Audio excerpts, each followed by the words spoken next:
csoportot alakítunk, és nagyon figyeljetek, mert a csoportalakításnál is a család lesz a téma. Én az asztalra kirakom egy-egy szót, és ahhoz kell nektek a csoportot alakítani, jó? Ügyesen, felveszed és tudassák szókát, még én az asztalra rakom, jó?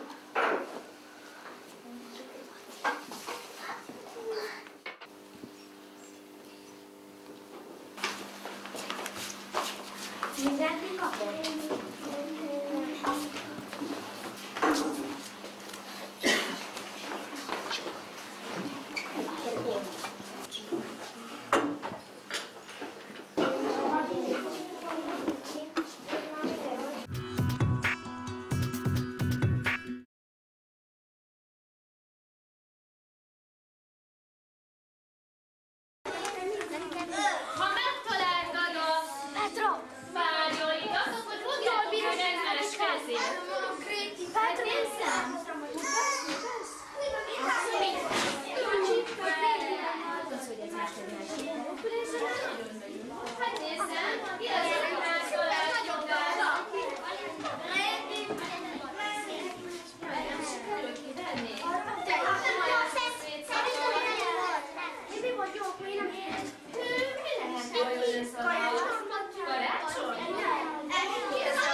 Kivel lehetsz egy csoportba, ha ilyen lapot kapsz?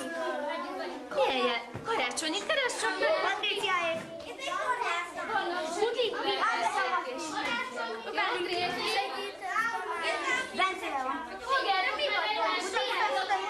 Egy csoportba kerültünk. Ja, majd nézzem? Mi vagyunk így lényük. Rólam, hogy üljetek le ahhoz az asztalhoz. Várjál! Rólam, csúcsuljanak le ahhoz az asztalhoz. Rolandi, oda csúcsuljanak. Aki a Roland. Akkor te is azt tartozol. Akkor ez 2, 3. 1, 3, 4. Igen. 1, 2. Akkor nézzük meg mindenkire házas pára. Nekem igen. Írássuk hoztuk a mesét. Krisztikát, kívánok. Ti akkor jöjjetek le ahhoz az asztalhoz. Ti pedig ehhez az asztalhoz jöjjetek, jó?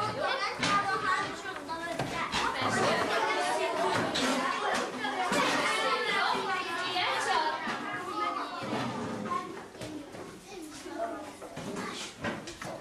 Nem maradtál, megvan a te helyed, majd megbeszéljük, jó? Segítünk. Tamás még tartozik ide? Csak ide ültem. Ide húzol egy széket, és neked is mennek helyet. Nagyon ügyesek vagytok ti. Karácsony miatt tartoztok egy csoportba. Ti mindannyian hova kaptatok? Esküvőre. Nagyon ügyesek vagytok. Virág. Mikor szoktunk virágos képeslapot kapni, vagy feladni? Figyelj, Bence! Húsvétra? Van-e valakinek másodlete? Például névnapra is, úgy van, nagyon ügyesek vagytok. Galagásra is lehet. Várok a Petkára, várok a Patriciáékra még, figyelj! Ti mi alapján kerültetek egy csoportba? Milyen képeslapot kaptatok? Települést, helységet mutat be. Azt kérem szépen meg most, Jancsi, mindenkinek változik a helye, hogy mindenki menjen a munkafizetéért és a folytatójáért, és össze a csoporthoz.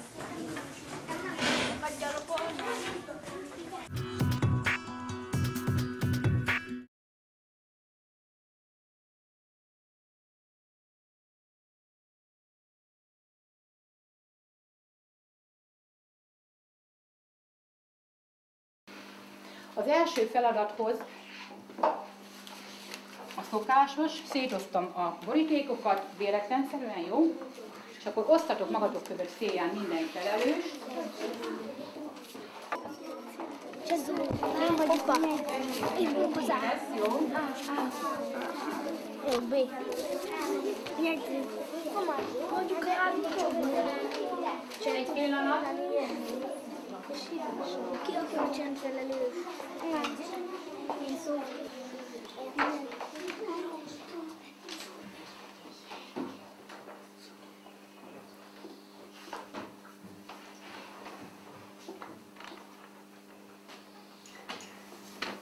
Minden csoportnak sikerült elosztani a feladatokat? Igen.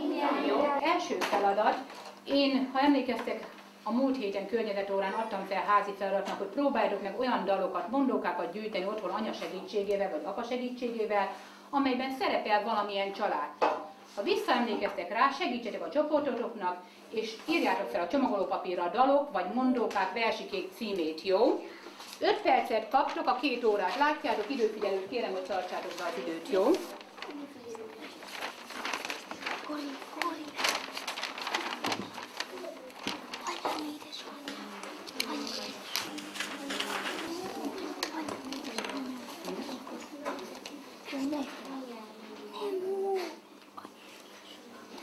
Hangosabban is, hogy mit akartok leírni, jó? Ami ötletetek van, mondjátok hangosan a csoporttársatoknak.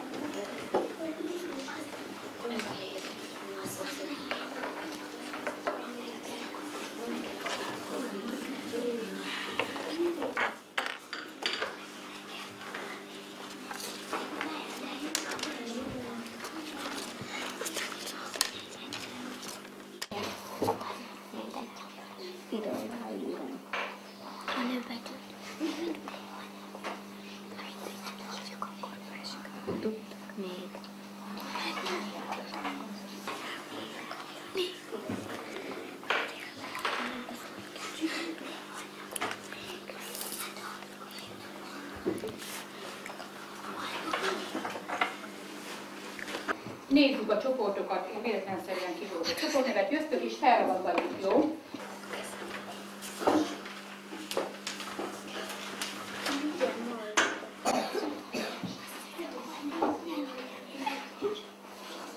Ötös csoport.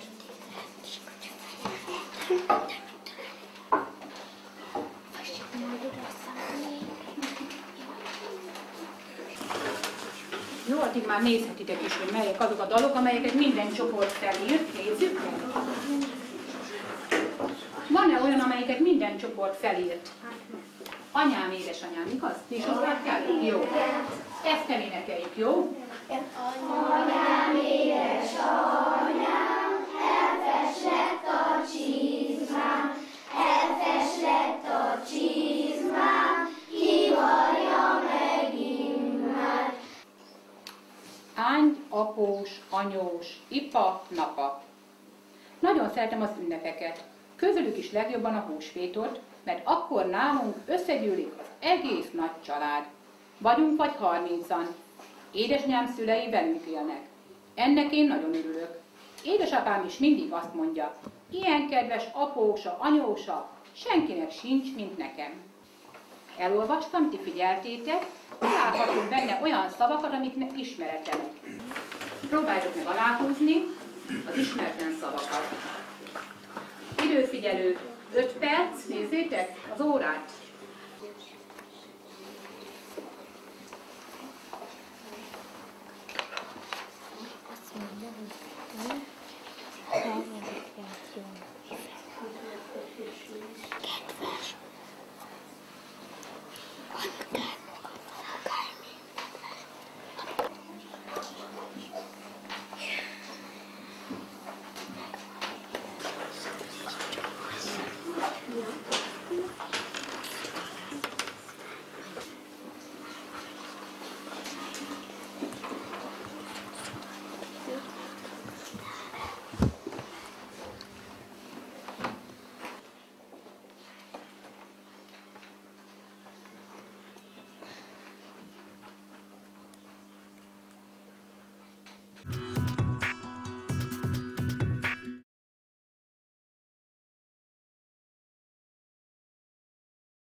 tegnap már elkezdtünk valami nagyon izgalmasat, arról egy picit fogunk beszélgetni. Jó, hogy felelevenítsük a tegnap történteket, a tegnap utolsó órán történteket. Na, hogyha a táblára nézzünk, akkor először a rajzos feladatról beszéljünk egy kicsit. Ki tudná elmondani, hogy mit kellett ott csinálni? Blanka, légy szíves? Hogy ki kellett találni, hogy valamit lerajzolunk, és azt meg kellett beszélni, hogy ki mit csinál, és akkor meg kellett csinálni, és utána azokat a képeket, amiket hoztuk, azokat ráragasztottuk. Így van, így van. A csoportok most nem úgy ültek, ahogy a csoportok voltak, de hogyan döntöttétek el, hogy ki milyen helyszínt rajzol? Mert ugye helyszíneket kellett rajzolni, én azt kértem, hogy ha lehet, akkor különböző helyszínek legyenek. Na mondjuk, aki a sulisat rajzolta, azok hogy döntötték el? Ki voltak a sulisok? Na, hogy döntöttétek el, hogy ti a sulit fogjátok rajzolni? Viki? Hát, hogy szavaztunk. Szavaztatok, és erre jutott a legtöbb pont.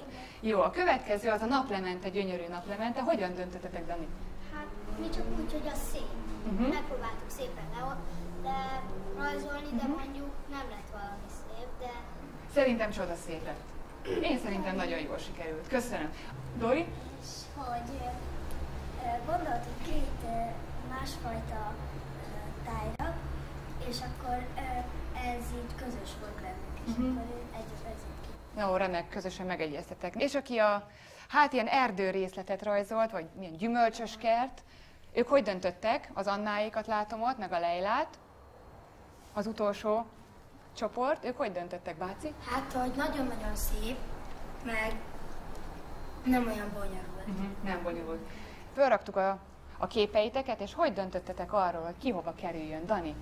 Én csak azért raktam oda, mert mivel tanultuk a görög mítoszt, és szerettem Poszeidont, és a tengerek istene, ezért én szerettem volna a tengerre rakni. Értem, köszönöm. Petra? Én azért szerettem oda a vízbe, mert a vízbe lehet úszni, ugyanúgy, mint bicajozni a képen. Jaj, de jó. Majka? Én nem szerettem volna ajtóra rakni, mert úgy gondolom, hogy olyan, mint hogyha kijönnék az iskolából, mert én gyerek vagyok.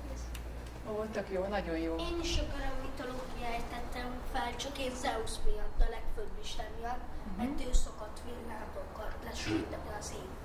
Ja, értem. Na, még a Milánt hallgassuk meg, jó? Az ablakon, mert ott jó. Az ablakban jól mutat, jól, ki tudsz nézni, igaz? A világra. Köszönöm.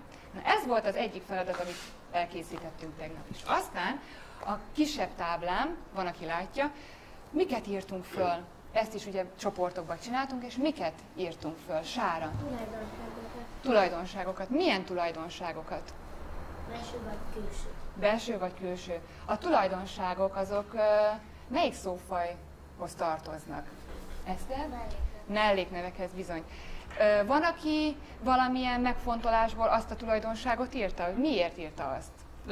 Nagyon sokféle vannak jók is, vannak, amik nem olyan jó tulajdonság, vagy miért pont azt írtátok?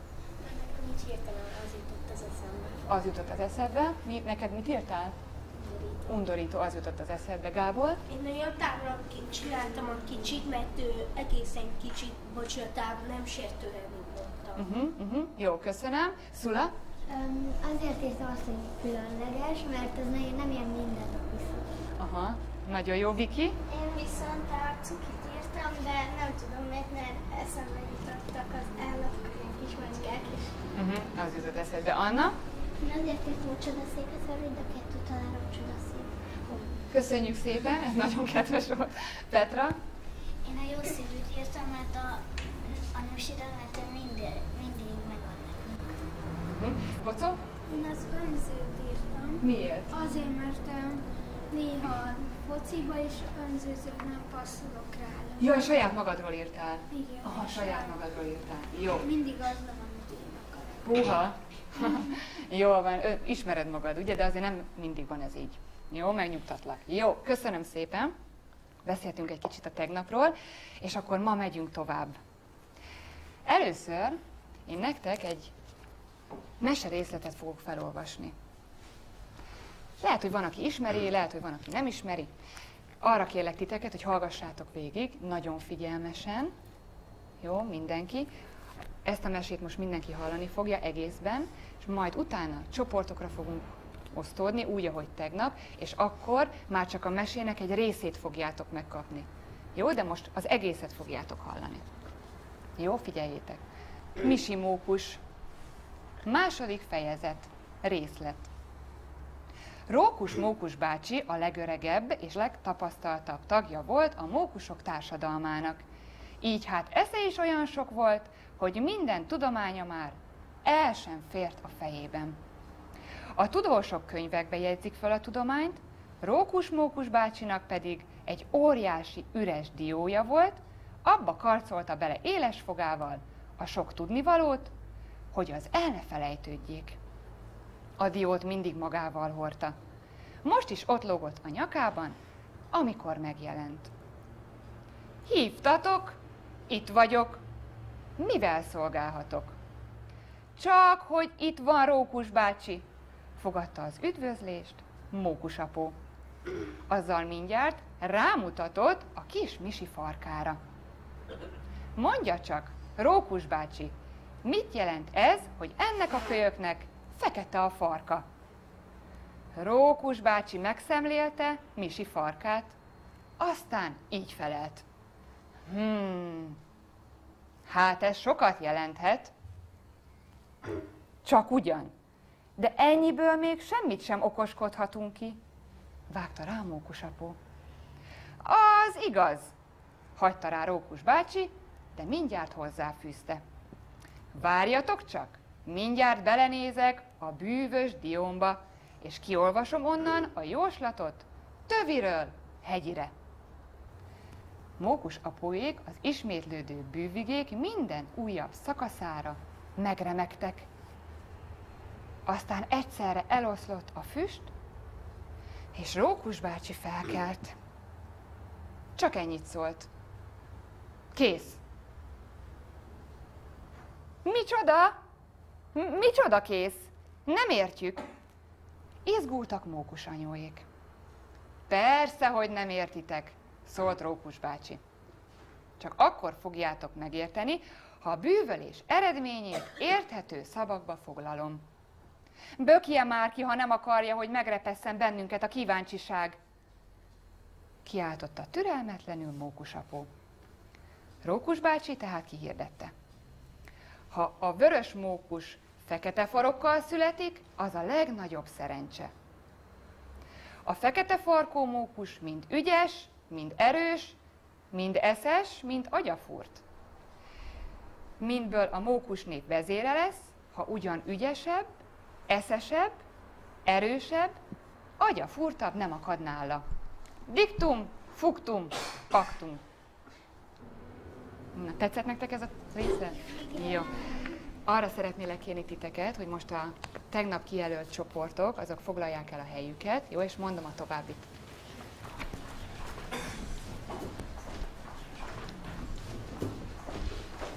Akkor már a tegnap megbeszéltek alapján szeretnénk kiosztani a feladatkártyákat, jó? Itt vannak a csöndfelelősök.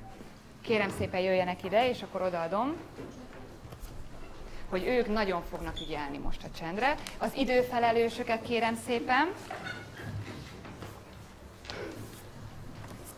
Kérem szépen az eszközfelelősöket, nagyon fontos feladatuk lesz. Szívesen. És a beszélőket, akik itt nekünk mindenféle jókat fognak mondani. Jó. Akkor most az lenne az első feladat, hogy minden csoportban a tagok mondják el, hogy mi az, ami nekik tetszett ebben a mesében. Beszélgessetek egy kicsit a meséről, jó, egymás között. Mindenki mondja el a véleményét, az, hogy mi az, ami tetszett, mi az, ami jó volt benne, mi a vélemény a meséről, úgy, hogy mindenki szóhoz jusson, jó? A többiek pedig nagyon figyelmesen hallgassák meg őket. Jó, és akkor mehet. Időfelelősöktől azt kérem szépen, hogy erre van 5 perc. Jó, 5 percig lehet beszélgetni.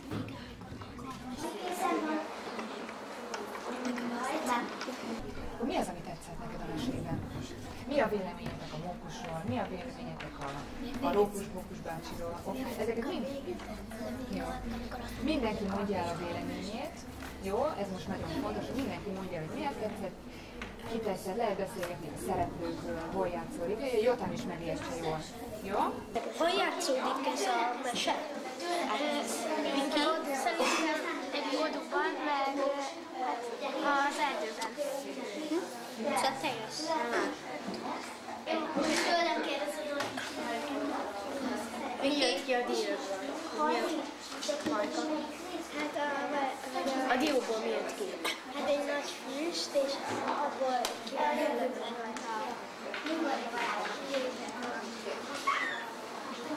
Tőlem kérdezted. Megbeszéltétek a szereplőket, hol játszódott.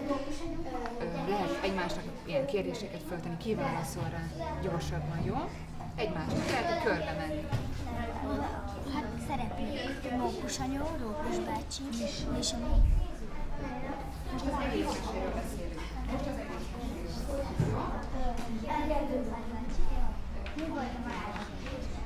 lehet azért beszélni, mert normálisan beszélünk, jó?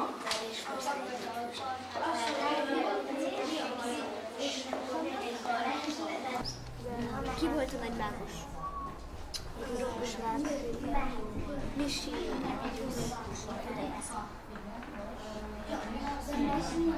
Nagyon jó a kérdés. Mit gondoltok? És mit gondoltok? Hogy mit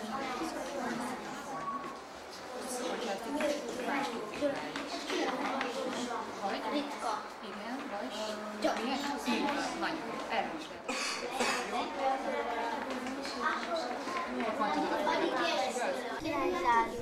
1999. De te honnan tudod? Én nem tudom, hogy becsülöm. Jaj, Marta. Jó, most a Szila kérdez tőle. Azt, hogy Mókus anyónak azt hogy ő tudta, hogy nem lesz semmi. Ó, és az Zozó mondjuk el tudja mondani, hogy a Blankának mi tetszett?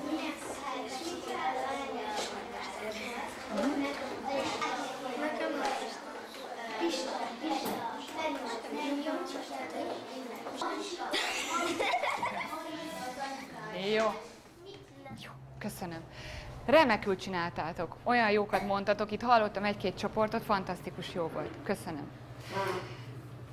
Most azt szeretném kérni az eszközfelelősöktől, hogy majd, hogyha szólok, akkor jöjjenek ide. Minden csoport kapni fog a mesének egy részletét. A mesének egy részletét. Minden csoporttag ugyanazt a részletet fogja kapni. Ezeket én így szétvágtam nektek. Minden csoporttag ugyanazt kapja. A feladat az lenne, hogy magatokban, mindenki magában olvassa el a kis részletét. Jó?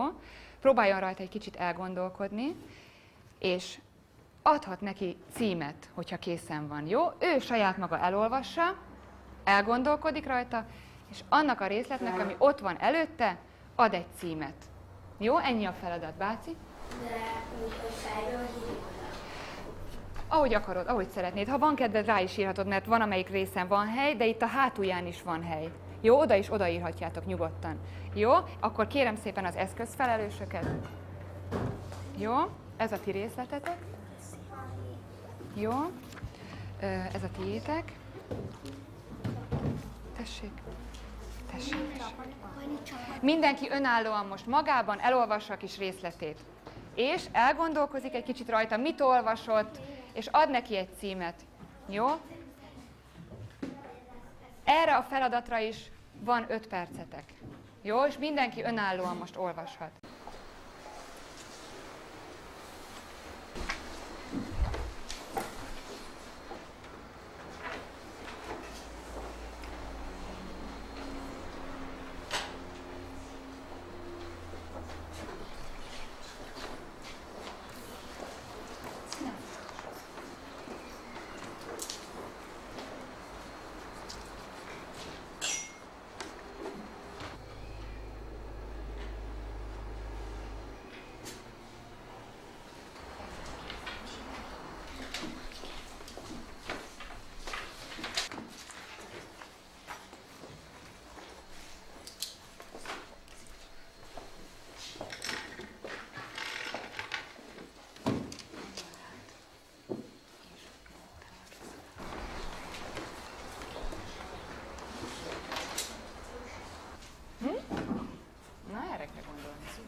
van-e még olyan csapat, aki dolgozik? Nincs. Remek.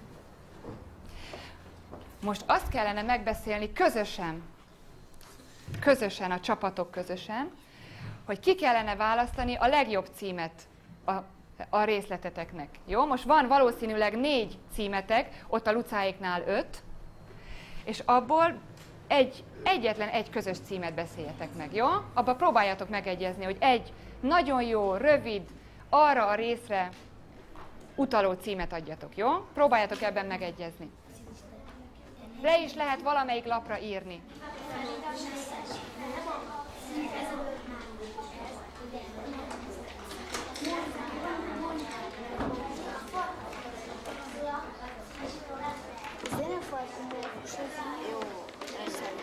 Sikerült? Igen. Megegyeztetek? Jó, szuper. Az jó. Sára. Oké?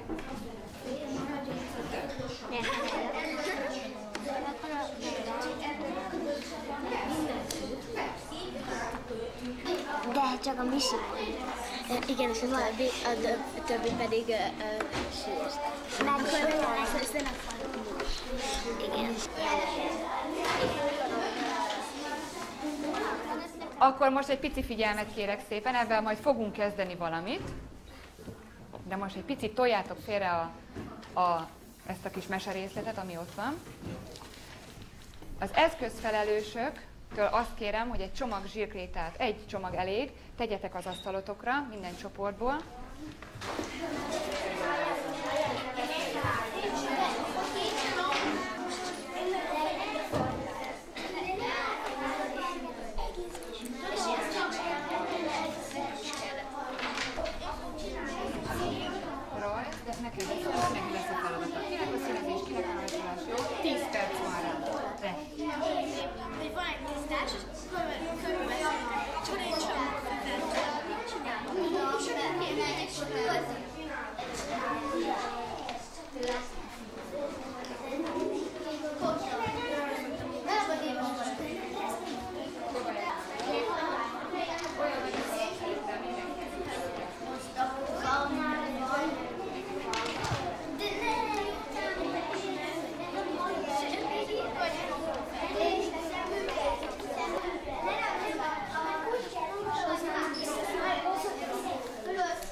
Jó, pici figyelmet kérek szépen most már.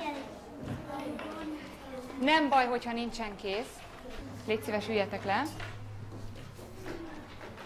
És most azt szeretném kérni, hogy most rajta van a cím, megvan a rajz, és most még beszéljétek át nagyon, hogy az a rész, amit lerajzoltatok, címet adtatok, az a rész miről szól, jó? Csak az a rész.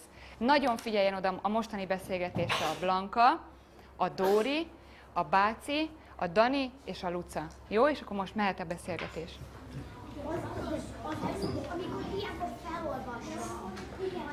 Erre van 3 percetek.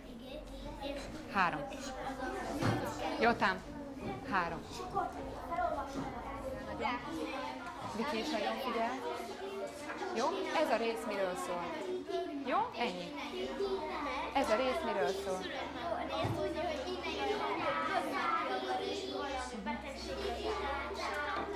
Nagyon figyel a Bocó, miről szól, hogy a Bocó is el tudja mondani. El tudod mondani, miről szól? Ez nem csak a Dóri. Hogy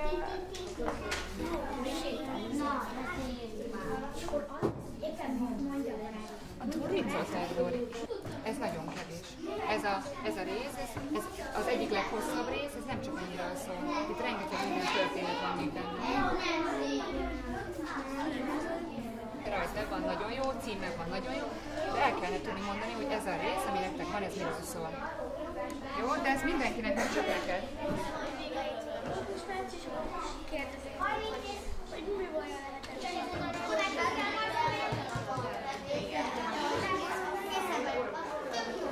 És akkor aggódva kérdezek a szívét, hogy mi van, és hogy mi van a Nisimókussal, és akkor a Nisimókus pedig mondja, hogy vagy a Rókus bácsi pedig mondja, hogy ez van. És akkor ez a... Jó, most már kérem szépen a csoportokat, hogy fejezzék be a rajzolást is, meg a beszélgetést is. És kérem szépen először a Lucáék rajzát, azt kirakjuk ide. Maradhat is kint a Luca. Bácsiéknál volt a 2. számú, kérem szépen.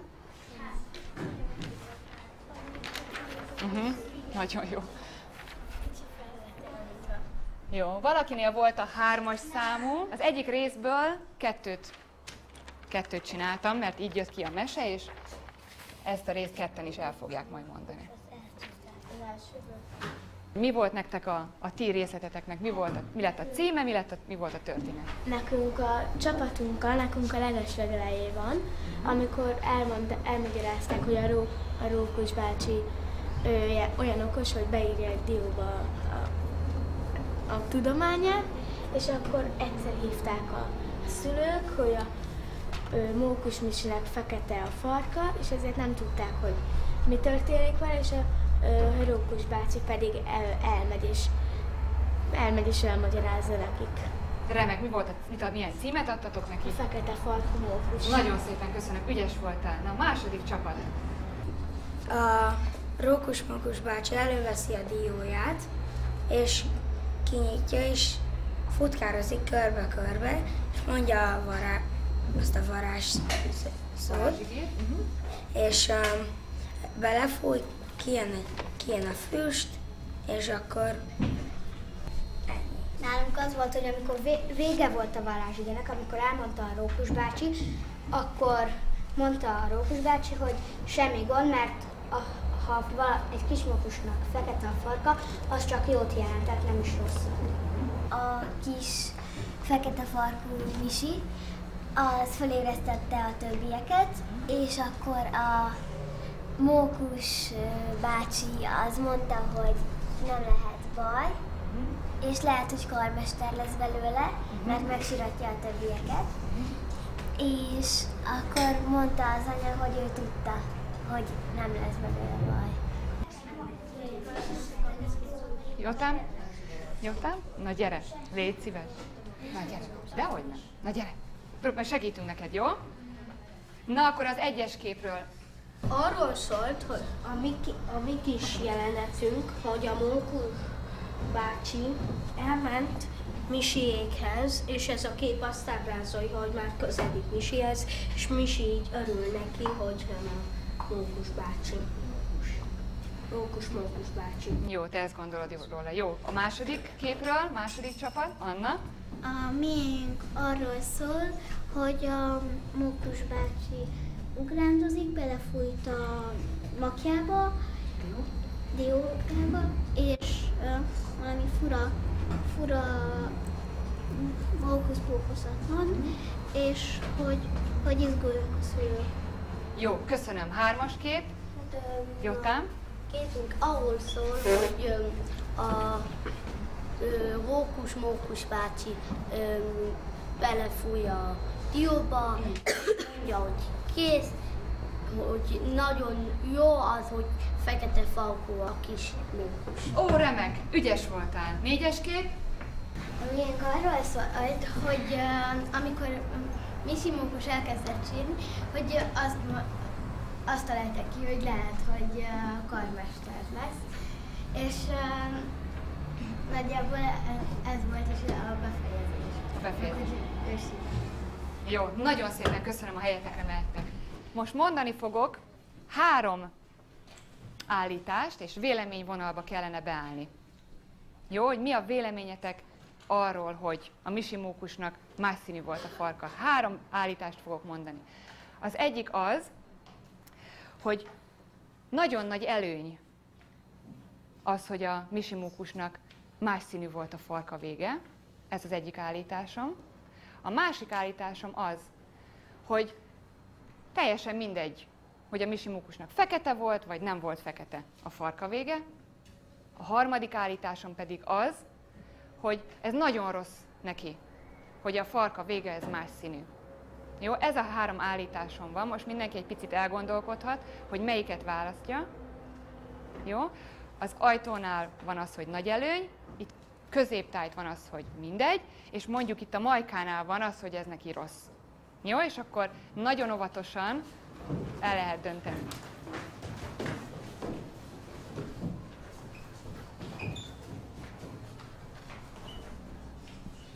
Na nézzük. Hát ez egy ilyen véleménykanyar lett. Nincs olyan, aki azt gondolja, hogy ez nem jó. Nagyon szépen köszönöm. Kérlek szépen titeket, hogy menjetek hátra a szőnyegre.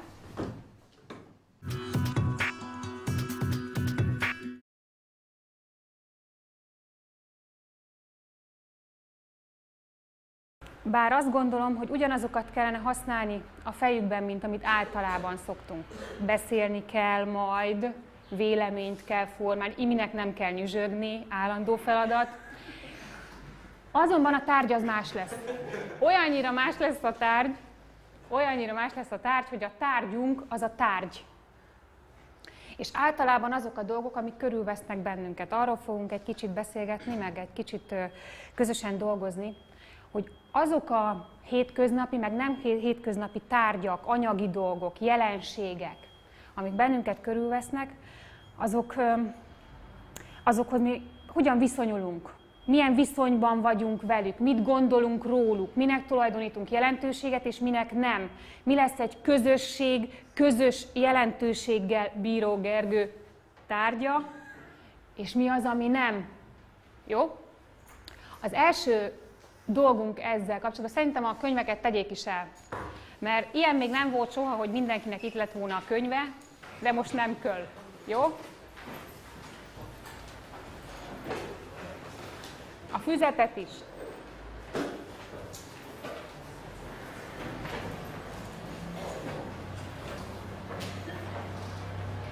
Jó. Kértem, hogy akinek van, és aki úgy gondolja, hogy megosztható az ő kabala és szerencsehozó tárgya a többiekkel, tehát nem titkos, nem annyira intim ez a tárgy, hogy ne lehetne a többieknek megmutatni, hogy azt hozza el. Ki hozott kabala tárgyat? Amit én csináltam. Nem azt, amit csináltak, ami a maguk személyes kabala tárgya. Nagyon jó. Oké. Akkor ezek a bátor vállalkozók mondják már el, hogy mi az a tárgy, miért azt választották maguknak kabalatárgynak, és hogy mi volt az a helyzet, amióta ő neki az kabalatárgy, és amiről ő azt gondolja, hogy szerencsét hoz. Mert egyáltalán mi az, hogy kabala? Gábor? Hát kabala szerintem, hogy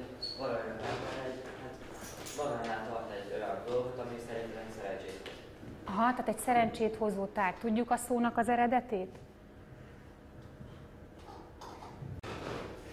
Balázs már is azt mondja, hogy tanárnő, ide nekem a bakos szótárt. Kabala. Mit jelent Balázs? A zsidó vallás titkos, misztikus tana és irányzata, főleg a középkorban. Tehát a kabala... De itt 2 B-vel van. Micsoda huncutságok, ugye? Haha. A kabbala az ahogyan mi használjuk ma, az már egy átvitt jelentésű valami. Amit a Gábor meghatározott fogalmat, azt valóban mi a kabalát úgy használjuk. De az eredete, megígértem, hogy nem írok ma a táblára, igaz? Héber eredetű a szó, és az Ószövetségnek, a zsidó szent könyveknek a tanulmányozásából eredő tudomány vagy tan, mert hogy a héberek és a zsidók azt mondják, hogy minden betűhöz, alfától omegáig, ugye aleftól az omegáig, egy szám rendelhető, és minden számnak és betűnek ebből az összefonódásból titkos többlet tartalma van, ami önmagán túlmutat. Tehát nem pusztán alefet jelent, hanem valami többet. Az alefhez azt hiszem az egy kötődik, de nem akarok hazudni. Az alefhez az egy kötődik, az egységet, az istenséget jelentő szám. És amikor ezt kombináljuk és elolvasunk egy szöveget, akkor nem csak a szöveget olvassuk, hanem a mögötte lévő számoknak a többlettartalmát is. Ebből tehát misztikus tartalom olvasható ki, többlettartalom olvasható ki, akár szerencsehozó tartalom olvasható ki. Átvesszük a szót a mi kultúránkba, és szerencsehozóvá módosul a kabalának a jelentése. És plüssmacikká, igaz? Áruházakban kabalavásár van, plüssmedvék és majmok. Jó, tehát innen a kabala. Mi most ezen az órán a szerencsehozó értelemben használjuk. Máté, hadd lássam, mi a kabalája. Hát én ez a karkötő, ezt egy barátommal vettem. Ja, hát én azt hittem ez lesz ez a izéke. Nem, ezt én csináltam. Jó! Bocs! Igen? Szóval ez arról szól, hogy egy barátommal vettem egy áruházba, és 2 volt egybe, és ez arról szól, hogy egyedül ezt föl se lehet rakni, tehát ez mindig kell egy társ. És ezért ilyen társkarkötő, és akkor ez végül is mondhatni szerencsét hoz meg. Jó. Barátomra gondolok, hogyha végül is rajtam van. Értem. Ennyi zárjó. Mit hörög itt Attila? Mi volt ez a mosoly, amit ide hallottam? Tehát ez a barátságát jelképezi ez a karkötő. És mióta van ez a karkötő meg? Hát nem olyan rég, egy pár hónapja. És volt olyan helyzet, amikor azt gondolta, hogy na most a karkötőm segített? Hát nem. Nem baj, kivárjuk, szóljon Máté, amikor majd biztos lesz benne. Ki hozott még kabalás tárgyat? A saját kabaláját? Na Máté, Andris mutassa meg, vagy Szabolcs? Hát Szabolcs. Na Szabolcs. Én ezt a szerencsehozó malacot szoktam kabalatárnak használni, mert anyukámnak egyszer odaadtam, így ez már 4 éve van meg, és egyszer odaadtam, és ilyen tévésóba szerepelt, és 12 kérdésből 11-re válaszolt, és elég sok pénzt hozott. Úgyhogy kérem a malacot. Andris. Hát nekem a sapkám. Gondoltam. Már egy éves, azért, mert mindig magammal hordom. És miért hordja magánál, vagy miért fontos ez a sapka? Hát mert jó. És rajta van egy Superman jel, ami nyilván a maga karakterét azt remekül kifejezi, nem? Úgy van. És volt olyan helyzet, amikor azt gondolja, hogy a sapka volt az, ami szerencsét hozott, meg ami segített? Nem. Lehet, hogy én nem tudok róla. Tehát lehet, hogy nem esett bele például egy aknába, az lehet, hogy sapi miatt volt, csak ugye mivel nem esett bele, ezért nem tudunk róla. Attila. Ez a mackó, ami igazából ugye a szerencsét szimbolizálja, vagy valami ilyesmi. Hát ezt papámmal csináltam, még nem is tudom mikor, 2 éve. Papájával? Aha, mert azért papája micsoda? Hát azt így nem tudom, de szokott így. Kovácskodni? Valami olyasmi, igen. Aha, és miért pont patkót? Azt szoktak úgy venni, vagy csinálni, hogy az ilyen, azt mondják, hogy az ilyen szerencsehozó tárgy. És ezt mindig beleteszi a táskájába? Hát azért egy ekkora cuccot nem hordok magammal mindig. Aha, és akkor milyen helyzetekben hoz ez szerencsét? Hát így nem vettem még észre, de szerintem volt olyan szerencsét hozott. Aha, azt mondom, hogy én meg itt találtam egy patkós dolgot, olvassam már föl. Nézzük meg, hogy jó patkója van-e. Szerencse. Szerencse dolgában szakértők vagyunk valamennyien, hiszen köztudott, hogy szerencsét hoz a 4 levelű lóhere, az újévi malac farka, a kémény seprő vagy a lópatkó. Azt már kevesebben tudják, hogy csak a ló lábáról lemaradt 7 lyukú, vagyis egész patkó segít szerencséhez. Sok helyütt az ajtó, kapufélfára, küszöbére szögezik szárával kifelé, mert csak így marad a szerencse a portán belül, s a rontás kívül. Azt kértem maguktól, ugye, hogy csoportokba rendeződve keressenek egy-egy olyan babonás, vagy valamilyen hiedelemhez kötődő aktust, amit itt néma játékkal be tudnak nekünk mutatni, ugye? Az lesz a feladat, hogy egy-egy csapat kijön ide a játéktérre, néma játékkal, nem kacsintva, nem tátogva, nem mormogva. Előadja a jelenetet, ami ahhoz a babonasághoz, hiedelemhez kötődik. A másik 3 csapat és én pedig megpróbáljuk kitalálni, hogy mi volt ez. Remélem nem árulták el egymásnak, hogy ki melyik csapat mit dolgozik, mert kevésbé lesz izgalmas. Csak ketten vagyunk, az nem gond, hogy a ketten adjuk. Az akkor gond, ha 3 fős a játék. 2, akkor nagyon jó. Oké.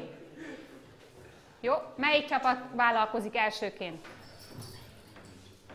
Ez az, Máté, remek. Na.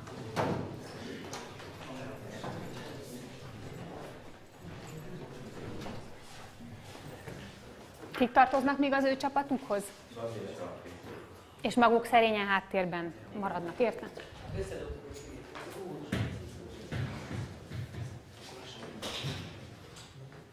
Jó, bekiabálni nem ér, oké?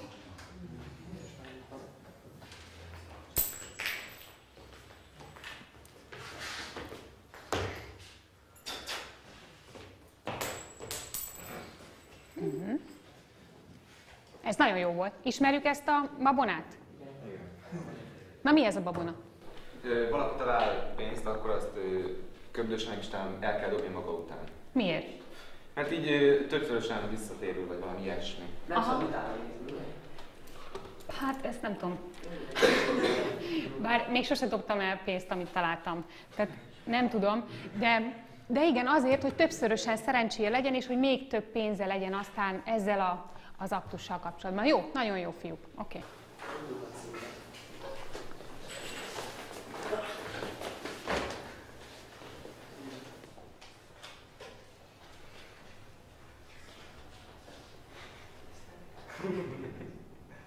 Tibi, mit látunk mi? Most legalább csak foglaljuk már össze. Mi történt itt? 2 ember rátámolt egy emberre, hogy el akartak tőle lopni valamit talán. Aha. És? Aztán utána meg ők adtak neki pénzt. Bokor. Szó szerint. Ők valami bokor. Bokori Gergő megszemélyesítésével, ugyan?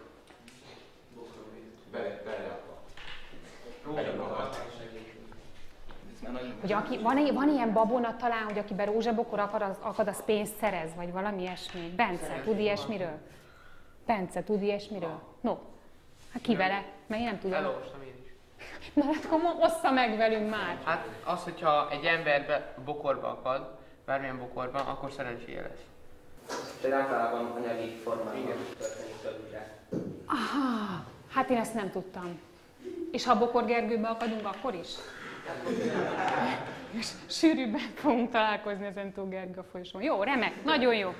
Hoztam maguknak én is egy-két, vagyis azt gondoltam,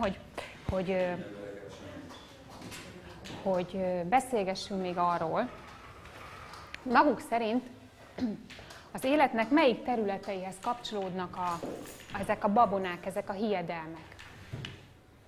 Émi? Na, kérdezek megint, jó? Hogy maga szerint az életnek melyik területéhez kapcsolódnak ezek a hiedelmek, ezek a babonák? Milyen eseményekre? Dehogy nem? Rossz dolgokhoz. Hogyha például valakivel valamilyen rossz dolog történt, akkor próbálták erre fogni. Próbálták magukról leterelni a gyanút. Aha, értem, ez már visszafelé magyarázza a dolgokat. Tehát, hogy amikor történt valami, akkor visszafelé keresünk rá valami okot. Jó, egyrészt. Aztán Károly. Szerintem inkább azokhoz, amiket nem tudtunk befolyásolni. Tehát ami felett nem volt hatalma az embernek, azt próbálta megmagyarázni egy önmagán kívüli nagyobb erővel. Hogy teszem azt, valami rossz történt, kimúltak a disznók, akkor előttem elment egy fekete macska, aztán átkot szórt rám egy boszorkány. Ez gyakorlatilag ugyanaz, amit az Imi mond. Tehát, hogy valami rossz történik, és akkor visszafelé megpróbálunk rá valami magyarázatot találni. Egy pillanat, Andris, hogyha nem rosszul teszem fel a kérdést, mint az előbb, hanem megpróbálom jól feltenni a kérdést, mint ahogy most fogom tenni. És azt kérdezem, hogy az emberi életnek milyen eseményeihez tudunk kötni szokásokat, rítusokat, babonaságot, hiedelmeket, akkor mit tudnak erről mondani nekem, hogy mihez köthetőek ilyen rítusok? Vilmos? Talán a fontos eseményekhez, mert például mennyegzőnél is van egy sok babona van, mert hogy például nem láthatja meg a férj az esküvő előtt az arra arcát, és tehát ilyesmi. Például, hogyha nem léphet be úgy a férj a házba, ahol el fogják állni a házasságot, nem léphet be úgy, hogy ráléphet a küszöbre, mert ezzel megsérti a zarának a szüleit, mert régebben volt széles küszöb, és az alá temették a felmenőket. Na már most tehát lebontották azokat a házakat, megszűntek, viszont ez a babonaság vidéke még mindig él. Nagyon jó. Maradjunk majd a házasságnál, mert azt hiszem, hogy amit a Vili mond, az nagyon jó. Milyen ilyen fontos események vannak gyorsan egy ember életében, milyen csomópontjai vannak egy ember életének, ami biztos, hogy fordulatot hoz? Megszületik. Ezután iskolabejárás, nem annyira fontos, aztán házasság és gyerekszületés. Házasság, gyerekszületés és a halál. Például a halál. Mondjuk ezek a legalapvetőbb ilyen csomópontok. Házassághoz keressünk már. Nász éjszaka után egy vizes kötéllel meg kellett súlyintani az asszonyt. Tudtam, hogy ilyen jön, Máté! Viszont ha az eskütési szertartás után lánya fiú lábára lép, akkor ő lesz a hatalmasabb. Ezt viszont én jegyzem meg, jó? Nagyon jó. Mondjunk még, biztos, hogy tudnak egy csomó dolgot, ami a házassághoz kötődik. Mondjanak szokásokat, és megpróbáljuk kinyomozni, hogy az milyen babonaságot, milyen tartalmat mutat maga mögött. Tibor, volt már esküvőn, nem? Igen. Na, kik vannak egy esküvőn? A rokonság. Ők is, aztán, de ott a szertartásnál, ceremóniánál. Pap. Ott a pap, aztán? Hát aztán a szülők, akik házasodnak. Aha, igen. Ott a mennyasszony, a vőlegény, és még? Gyűrű is van, meg mi van még? Kik vannak? Igen, van a tanúk is. Tanúk is, meg még? Koszorús lányok is. Hát, ezt lehet, egy lányos osztályba kellett volna inkább. Koszorús lányok is vannak. Tudják, hogy mi vannak a koszorús lányok az esküvőn? Bence, miért lehetnek ott a koszorús lányok? Fiúsz, hogy néznek ki azok a koszorús lányok? Hát szinte majdnem ugyanúgy, mint a... Mint a? Nem mint a vőlegény? Mint a mennyasszony! Hát ez benne a huncutság. Mert hogy meg kell téveszteni a gonosz, ártó szándékúakat, és azért vannak ott a mennyasszony körül, hogy a gonoszok ne tudják, hogy kit kell megrontani vagy szemmel verni. Tulajdonképpen egy védő funkciót töltenek be a koszorús lányok. Miért szórunk Krista az ifjú párra? Gazdagság. Szerencsés. Máté, a termékenységnek a szimbóluma, ugye legyen sok gyereketek, szaporodjatok, gazdagodjatok, stb. Jó?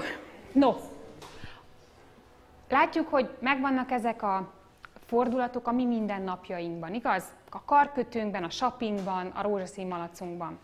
Látjuk, hogy megvannak az életünk különböző területein, az egyes életszakaszainkhoz, fontos csomópontokhoz kapcsolódó rítusokban, amit egy egész közösség sajátjának fogad el. Hiszen abban a játékban, hogy rizst szórunk, abban benne vagyok én is, meg benne van a mennyasszony is, és mindenki vagy tudja, vagy nem, hogy mi a tartalom mögötte, de tesszük ezt a hagyományainkból, a tradíciókból eredően.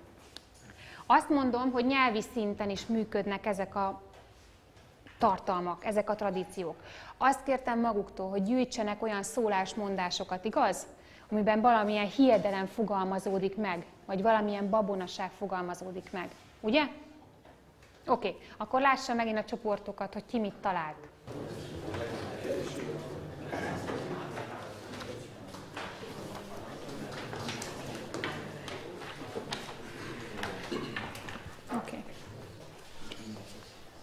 No, Andris, miket találtak? Hát van egy ilyen magyar szólások és közmondatok című könyvem, és abban kerestem... Andris!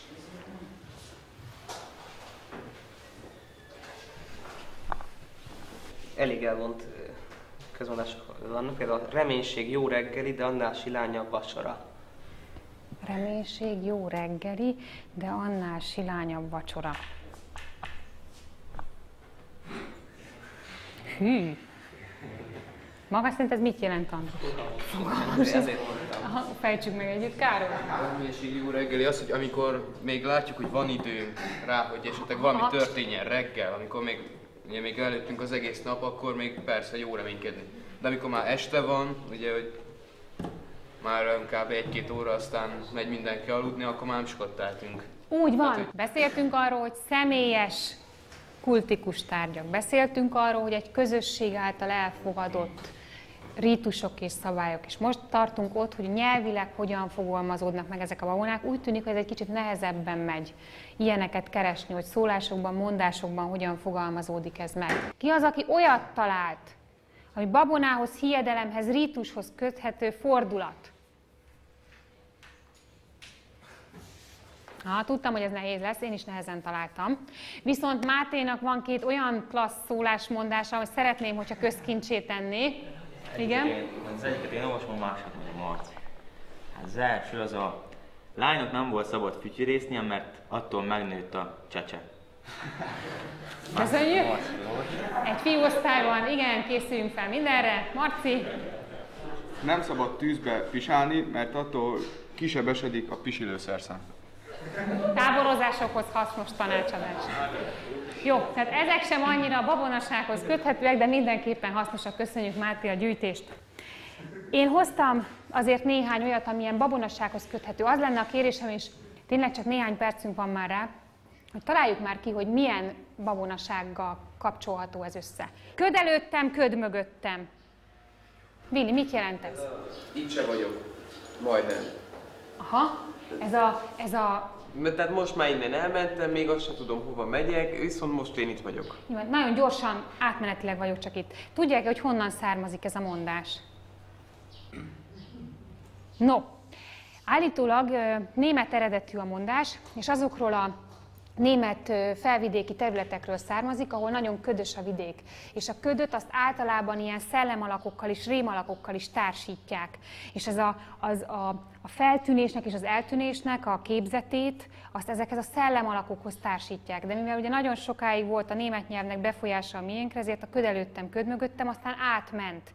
De azt a jelentéstartalmat már nem halljuk ki mögötte, hogy itt egy rémről, egy kísértetről vagy egy lidércről lenne szó. Oké? Okay? Jó, aztán miért mondjuk azt, hogy kedves egészségedre, ha valaki tüsszent valamit? Tüsszent. Szerintem azért, mert amikor tüsszent, akkor esetlegesen kijön belőle valami rossz, és akkor az egészségére válik, hogy ezt a rosszat ezt kiadta magából. Okos megoldás, akár így is lehet, illetve Andris ugyanerre gondolt.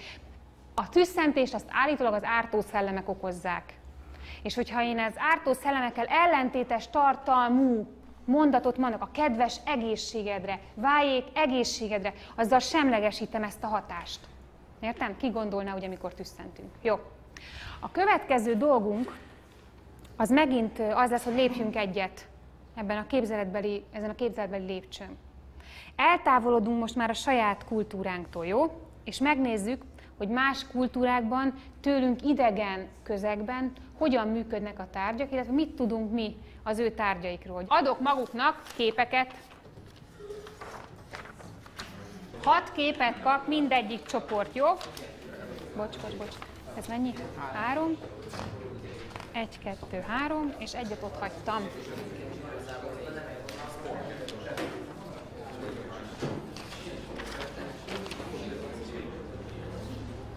Az a feladat, kapnak néhány percet, mondjuk 7-et. Jó? 7 percet kapnak. Kihasználva a papír hátulját, dugják össze a fejüket, és próbálják meg kitalálni, hogy mit ábrázol az adott fotó. Számozzák be a hátulját a lapnak, és akkor oda fel tudják írni, hogy mi lehet a tárgy. Azt kellene megmondani, hogy hol használhatják maguk szerint a tárgyat, és azt kellene kigondolni, hogy mire használhatják ezt a tárgyat. Jó? El lehet engedni a fantáziájukat, és bátran lehet bármilyen megoldással élni, jó? És írják le a válaszaikat, fiúk. Ez a nyíl, ez akár ez seprű. De úgy kell videóvéba. De nem tudjuk, ez hülyeség. Ez így 4. Teljesen azt a kérdés. Igen, és nincs meg szakadás, nincs közük egy is magé kerekben. Az alsó az egy seprű, nem? Ja, ez mi? Vagy virgás, nem? Nem tudom. Nem azt várom, hogy kitalálják a jó megoldást, fiúk, hanem hogy gondolkodjanak. Engedjék el a fantáziájukat, jó? Gazdálkodjanak azzal, ami a fejükben van. Ez mit kurva? Nem? Hát ez nem. Egy hozzá, hogy ez általános. Gyerek, írja föl. Azt kell fölírni, hogy hol, mire, vagy milyen a tárgy, hol és mire. Söprögetni bele a várja, már írok én is. Bátran. Úgy, hogy ezt a végét úgy formálták, hogy ilyen ovális, ilyen alasa legyen, érted?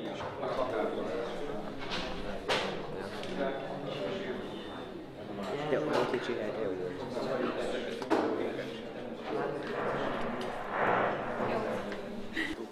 Hát a másik seprű feje. Takarítás. Form. Form. Igen, ez egy nyíl. Mit használhatnak ebben? Nem, mert túlságosan tompa. Túlságosan tompa ahhoz, hogy valami nyíl legyen. Torta, mondom. Nem, tudod, az a 8... Ez kavics. Nem, tudod, az, amit most tanultunk töriből. Az a... Nem, annak lenne ilyen a... Egyszerű. És nincsenek ilyen spirális alapú. Ott dősd el, hogy mi ez. Hát ott van 8-as. Nirvána. Ez egy fogalom. Ez egy társ. Csatorna fedél. Egyszerűen csak itt a fal le van faragva, és le van a külsője szedve, itt minden. Fogam sem hír, ez mire jó. Lejárt az idő, csendesedjenek. No, lássuk. Azt mondja, az első kép ott van mindenki előtt, mindenki ismeri az első képet, igaz? Igen. Egyes csapat szerint mit ábrázol az első kép? Uralmasan kitaláltad azt, hogy a 8-as utat Nirvánán, buddhizmusban. Hol használják ezt a tárgyat? Ázsiában. Oké, mire használják? Indiában. Csak valamilyen kultikus tartalmú, valláshoz kötődő tárgy. Jó. Második csapat. Napóra. Napóra. Hol használják? Ahol nincs óra. Hát mondjuk... Primitív mezőtek Afrika. Igen. Afrika. Mire való? Időmérés. Időmérésre. Máté? Ja. Egyes kép. Igen, Nirvána meg minden, csak ez a teljes megsemmisüléshez vezet. Tehát a 8 helyes útat szimbolizálja, mert 8 ilyen részre osztható. Tehát ugyanazt gondolják nagyjából az egyes. Igen, csak nem fejtette ki bővebben. Köszönjük a kiegészítést. Nagyon szívesen. Oké, 4-es csapat. Gábor. Hát szerintem egy csoki tortai, csoki bevonattal. Én is ilyes vagyok. Szerintem, tehát csoki torta, csoki bevonattal. Hol? Szerintem meg Nirvana. Hol használják például ebédlőben? Igen, tehát a mi kultúrkörünkben, és ott, ahol ennek, és megesszük. Gyanítom, a mire, az a megesszük. Jó, ki az, aki vállalkozna arra, hogy felolvasna, hogy mi ez a tárgy igazából? Etiópia déli részén a surma, illetve mursi népcsoportok hölgytagjai ilyen ajaktányért hordanak. Több funkciója is van. Jelzi például, hogy az illető nő milyen idős, gazdag vagy köztiszteletben álló személy. Ezek persze összefüggenek. Az ajaktányér nagysága a korral nagyobbodhat, ami gyakran együtt jár a nagyobb vagyon és tisztelet kivívásával is. Ez a viselet nem egyes napokra, ünnepekre született, hanem gyakran hordják a nők és lányok a hétköznapokon is. A viselését megelőző időszakban az első ajaktányér feltétele előtt a lányoknak különböző ismereteket kell elsajátítaniuk, az alsó ajkak megmetszése egy rítus keretében történik. Tehát mi az ajaktányér? Biztosan láttak már ilyen ismeretterjesztő filmeket. Igen, hogy meg van metszve az ajka ennek a lányoknak, nőknek, és egyre jobban nyújtva mindig ide teszik ezt a tányért. Ugye, ahogy hallottuk, nem csak ünnepi viselet volt egykor. Tehát ez egy ajaktányér. Hon van ez az Etiópia? Vili? Afrika. Na jó, mekkora Afrika? Észak-kelet? Annyira nem észak az. Itt van Afrika, figyelem. Jó. Etiópia itt van, a csücskében, itt a szarvában, jó? Csak hogy tudjuk már, hogy miről beszélünk. Oké? Második tárgy. Ezek után kezdenek gyanakodni, igaz? Kristóf, mit írtak erre a második tárgyra? Hát ez koszorú. Ez koszorú. Balázs azt mondja, ez koszorú. Ez igen? koszorú. Igen. Hogy hol használják esküvőkön, temetkezéseken és népünnepélyek alkalmával, mivel egy teljesen szabályos kör, ezért az örökkévalóságot és a tökéletességet jelképezi. Koszorú? Koszorú. Hát egy ilyen kopasz koszorú. Igen. És hát vagy egy hurka, vagy egy kolbász, ezt nem tud. Aha. Ugyanezt írtuk, mint Balázsék, hogy temetkezéseken, meg ilyen nagyobb ünnepélyeken már mind használják. Meg disznóvágáskor megeszik. Igen. Jó. Ez az adventi koszorú. Egy ilyen adventi koszorú alap. Nagyon jó. Egyes csapat. Szerintem is ők koszorút írtak rá, de ez a ajak tányér után én azon csodálkoznék, ha valami nyakét lenne. Vilmos. Figyelem, megoldás. Teherhordó karika. Ezt a karikát egy tanzániai asszony viselte a fején a Kilimandzsáró hegyvidékén, mikor nagyobb, súlyosabb terhet kellett vinnie. Több is van neki belőle, kisebb és nagyobb méretűek egyaránt, ahogy sok más asszonynak is. A kisebbeket sokszor fiatal lányok, gyerekek viselik, akik segítenek a munkában a szüleiknek, de olyan is előfordul, hogy férfiak használják. Kelet-Afrikában ilyen karikákat tesznek a fejre, amire aztán a teher kerül. Banánlevélből fonják, sodorják össze jó sűrűre, ugyanakkor azonban elég rugalmas és természetes anyag lehetővé teszi, hogy amikor a teher rákerül, akkor ne nyomja a fejet elviselhetetlenül. A kialakítása olyan, hogy nem esik le róla a csomag, amit rátesznek. Ez a látszólag semmire nem, vagy egész másra használható karika, így nagy szolgálatot tehet tulajdonosának. Felteszik a fejükre, és erre rakják a nagyobb terheket, hogy ne nyomja a fejét. Jó, melyik országot idézte itt a Vilmos, Gábor? Hol van Tanzánia? Etiópiához képest hol van Tanzánia? Aha, délebbre nézzék csak. Itt volt Etiópia, ugye Afrikának mondom, itt a szarvába, a csücskébe. Megyünk lefelé, itt van az egyenlítő, és az egyenlítőtől délre van Tanzánia, jó? Tehát erről a vidékről volt most szó. Oké. Máté, maguk szerint mi van a 3-as tárgyom, képem? Ez egy jó kérdés. Az egy...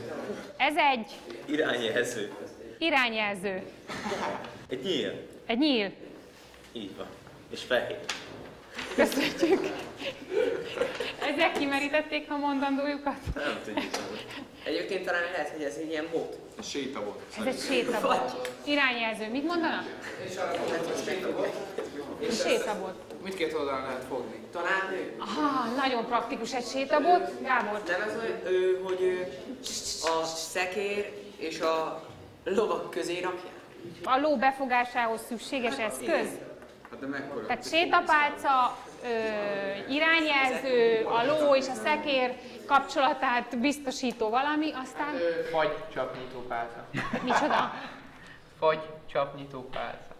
Fagycsapnyitópálca, az micsoda? Mi az a fagycsapnyitópálca? Hát van egy kút. Igen? Jön be a víz. És Jön az be. udvaron van egy kút. Igen? És azt télen el lehet zárni, hogy Igen. ne fagyjon bele a víz. Ugyanilyen. Igen, és? Benne van a földbe, és az egy pálcát le kell dugni, és úgy kell megnyitni a csapot. Jó. És ugyanilyen alakja van. Tehát fagycsapnyitópálca is lehet ez, és az egyes csapat szerint? Szerintünk ez biztosan nem lehet valami vadászeszköz, illetve nyíl nem lehet, mert az túl tompa szöget zárva két szál. Szerintem valami munkához alkalmazható eszköz. Aha, valami munkához alkalmazható eszköz. Balázs? Várjunk még. Martin? Szerintem egy afrikai, ilyen nomád népnek a... Okos fiú. Kecskéket ezzel szokták megfogni, ilyen fokosból. De annak görbéba kell, hogy legyen a kampója, nem? Ezzel nem tudja beakasztani a jószág lábába. Na Balázs! Szóval ez egy habverő. Ez egy habverő. Bizony. Jó. Ezen a képen egy egyszerű konyhai eszköz látható, ami nagyon hasonlít a mi habverőnkhöz, de csak két ága van. Tanzániában és Kenyában ilyen habverő segítségével habosítanak, sűrítenek valamit, vagy verik fel a tojást. A pálcát két kezük fogva gyors, sodró mozdulatokkal, vagy egy kézzel dolgoznak. Az eredmény hasonló, mint az általunk ismert habverőkkel. Van háromágú testvére is, de többnyire ezt a fajtát használják. Utolsó két tárgyunk, 5-ös kép. Tippeket kérek. Utolsó előtti. Tamás. Szerintünk ez valaminek a nyele. Valaminek így tűnik, mert esetleg ütőfegyelmező eszköz, vagy valami nagyobb ütést fejthet ki, ugye, mert az egyik része az ki van hegyezve, vagy legalábbis a durvább része le van vágva. Le van vágva. Azért mondom, hogy valaminek a nyele, mert ha például baltának is nyelet csinálunk, akkor annak is egy részét le kell vékonyítani, és úgy kell belerakni a vas részét. Hogy beleszoruljon a fejébe a baltán. Jó, tehát valaminek a nyele, vagy ütőszerszám. Bence. Mozsár. Mozsár. Mozsárnak a nyele. Ja, mozsárnak a... Igen, a törőké. Nem is tudom, ez hogy lehet azonban íg. Micsoda? Íg. Íg. Igen. Jó? Lehet kenőkék. Kenőkés. Aztán még? Meg lehet szeg. Szeg? Igen. Ilyen faszeg. Oké. Marci? Hát én azt írtam, hogy ez egy bot. Ez egy bot. És amivel a gabonát vagy az apró magvakat így teljesen összetörték ilyen apróra. Hát, vagyis mozsár, igen. Aha, tehát a mozsárba való szerszem. És Afrikában. Köszönjük. És a mozsárnak a... A magokat így összetörték vele, mert le van kerekítve ez a fele, és kaszik. Aha. Máté. Ja. A megoldás? Fogtisztító pálca. Ez tulajdonképpen a fogkefe egy változata Etiópiából, de más afrikai országokban és a világon máshol is használják változatait. Fuafából, ágakból készül, és ahol nem ismert a modern fogkefe, vagy nem tudják megvenni, ott ez tölti be annak a szerepét. A fogat alulról felfelé dörzsögetve végzi el a tisztító munkát, és védi a tulajdonosát a fogbetegségektől. Van olyan változata, aminek vége esetszerű, ezzel felváltva is gyakran használják. Ahogy a mi fogkeféink, úgy ez is kopik, és cserére szorul időnként. Sokan készítenek ilyen fogkefét, akiknek egyik megélhetési forrása, hogy az utcákon árulják. A hátralévő 5 percben pedig azt fogom kérni, hogy mindenki készítette kabalatárgyat, ahogyan otthon kértem. No, akkor azt szeretném, hogyha elindulva az egyik sarokból mindenki odaajándékozná ezt a kabalatárgyat valakinek, amit készített, valamiféle használati útmutatóval, és azzal, hogy miért gondolja szerencsehozónak ezt a tárgyat. Jó?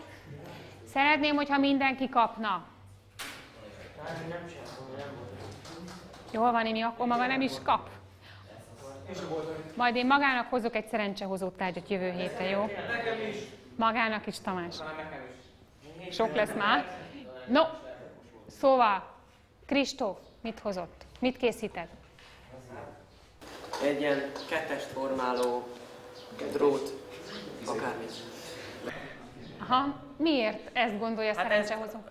Én úgy értelmeztem a feladatot, hogy ami rám vonatkozik, olyan kabalát kell csinálni. Az is jó, és miért a kettes a kedvenc számom, meg a matekot szeretem, meg ilyesmi. Aha, azt gondoltam, hogy ez a cél, hogy a kettes meglegyen valamiből. És hogy ez hozzátartozik a szerencsét. Oda tudja ezt ajándékozni valakinek, akinek azt gondolja, hogy mondana neki ez a tárgy valamit? Hát ha mondjuk ez segít a matek tanulásban, akkor igen. Akkor kinek ajándékozza? Akkor mondjuk a Már nincs itt az Andris, Szabó, úgyhogy a Marcinak. Jól van, akkor Marcinak egy ilyen, hogy matek órán megsegítse. Ez egy nagyon jó ajándék, Marci, szerintem. Köszönöm szépen. Egészség. Nem muszáj. Tudom. Na, Marci maga mit készített?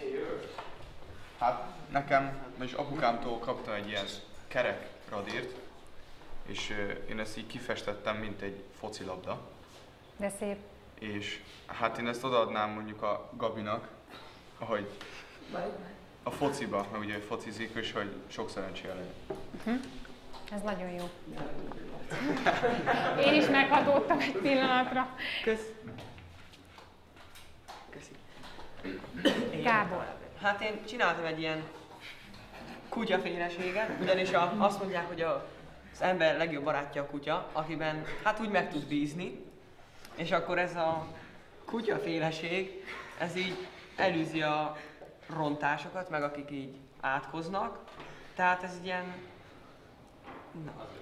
kabala. Őrzővédő funkcióval ellátott, de zsebben hordható, csahos. Én ezt odaadnám Máténak. És a miért legjobb ő kap? barátom. Mert ő a legjobb És barátom. szeretem. Oké. Máté. Hát nem tudom, én egy ilyen, nem tudom mit csináltam, de jó. Nem vagy, találjon ki hozzá valamit, jó lesz. Nem tudom, hát a radír az ilyen puha, és akkor ez úgy a embernek a lelkületét mutatja, hogy igen.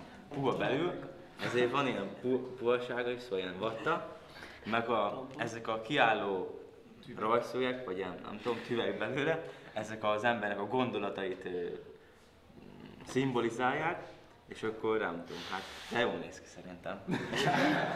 És miben hozhat ez szerencsét, vagy kinek, miben segíthet? Mi a hátán az a kis puttony? Ez a szexepéje. Ja, értem. Igen? Szóval, nem tudom, hát. Mondom tanárnőnek, mert szerintem ez nagyon jó lenne ennek. De én nem csináltam, tehát én ugye akkor ki fogok maradni. Akkor odaadom Andrisnak. És miért Andris kapja? Hát azért már...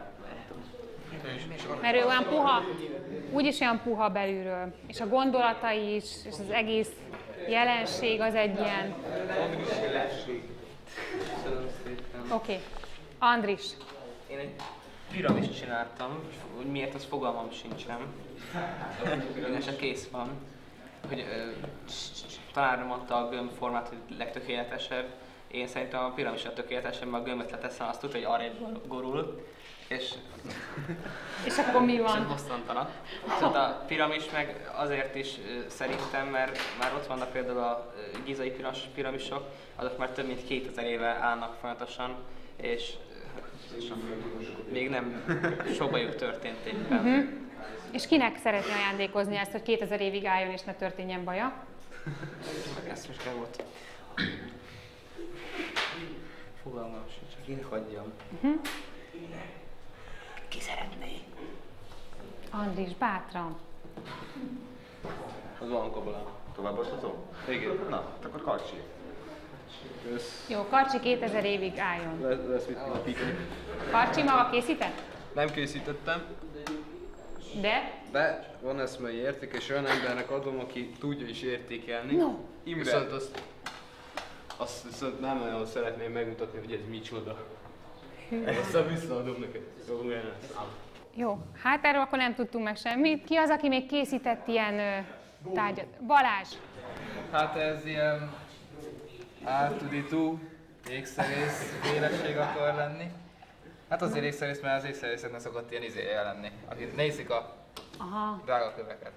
És hát ez szerintem azt jelképezi, hogy mivel radír az alapja, el lehet vele törölni a hibákat. Nagyon jó.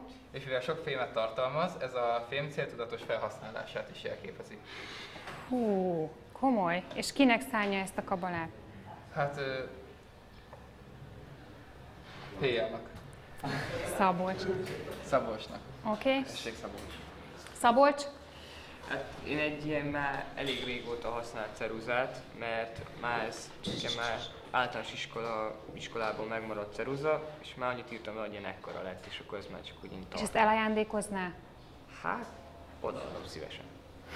Ez azért nem volt könnyű döntés, Szabolcs, úgy érzem. És kinek szeretné adni ezt a szerencsehozó ceruzát? Én a Bódnak szeretném adni, mert ő is nekem adta az átújtóját. Nyilván.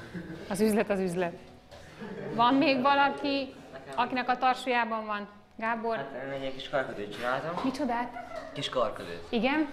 Hát ez egy tollam, ami kifogyott, annak az ilyen kis fogó kis gumia. Mit? Nem értem, drága. Egy kis gumia, ami ilyen fogóska. Jó. Azért elfogjuk a tollát.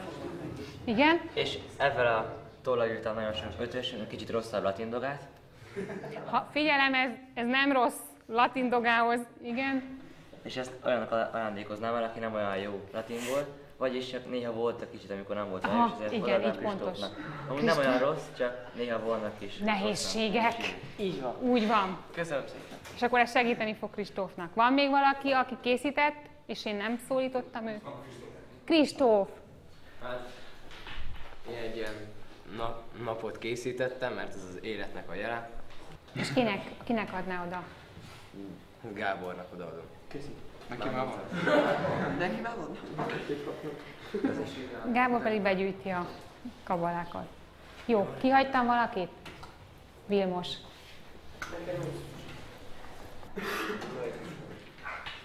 Egy első pillanatban gyufát roboznak. Tényleg. De, mert az is, amúgy, de nem gyufa van benne. Ez a skatuja, ebben meg lehet nézni. Többieknek is mutassa meg, ne csak nekem. Kis tömjén van, plusz meg egy eurocent, ami a gazdaságot jelképezi. Hű, és ez a szög? És ez a szög, hát ez hogy biztos legyen, hogy biztosan álljon benne. Értem. Biztos legyen a gazdagságban, és a tömjén, mint az élet felképe. És ki kapja? Hát akkor mondjuk. Jó legyen. Marcia, köszönöm szépen. Oké, még valaki? Jó.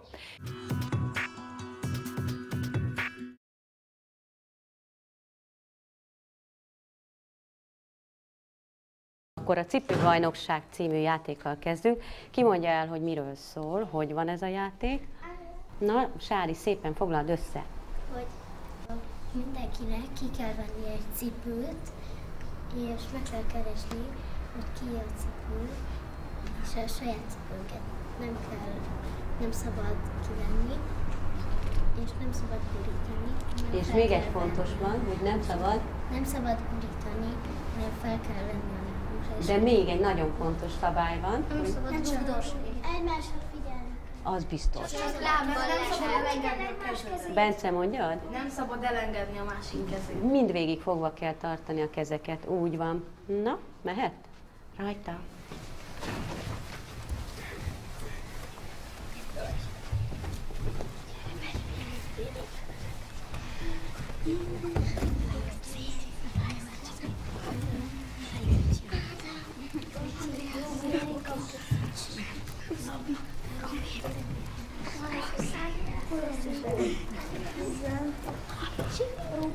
Legközelebb csináld egy szöget és hozzárra a gyűjtötök.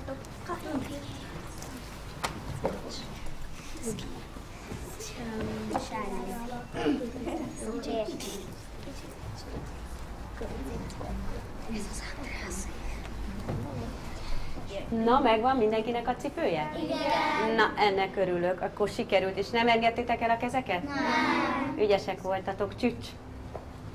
A csoportodba foglalj helyet. És akkor röviden mondjuk el, hogy mi történt eddig.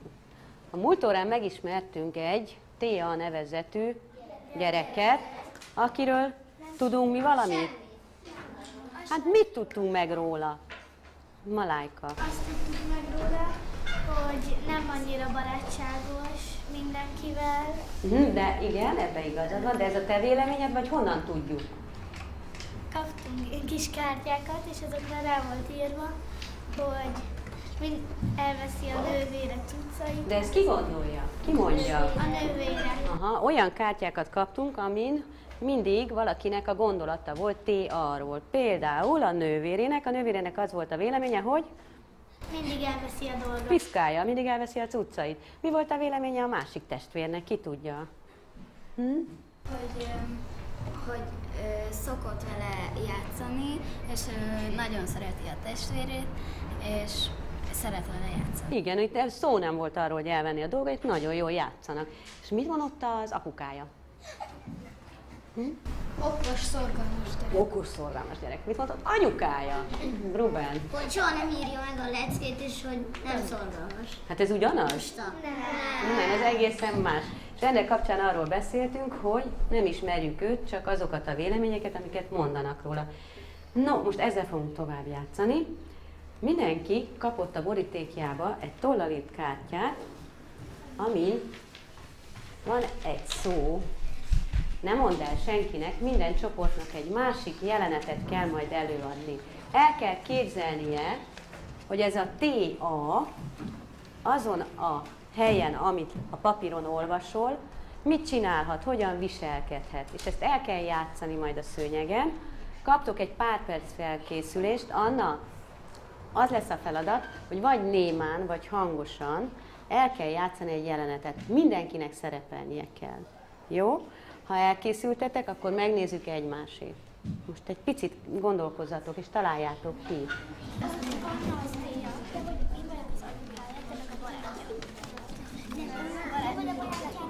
És te vagy az anyukája. Na, milyen helyzetben lehetne őket látni? Játszanak. T.A. játszik a kisebb. És azzal játszanak, amit elvett a nővéréstől? Jó. De minden négy-ötöknek kell játszani. Nem fogunk annyira futni. Csak ilyen kocogás. Ja, jó. Egy helyben. Jó. De egy nagyon picit lépkedünk csak előre. És egy helyben.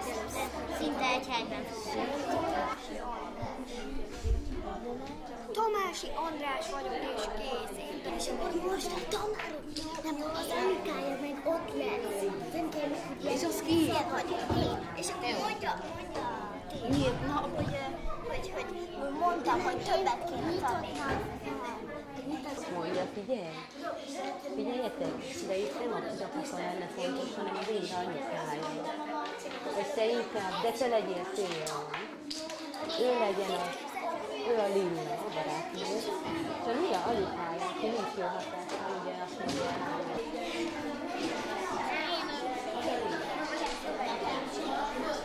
Kinyitom neki az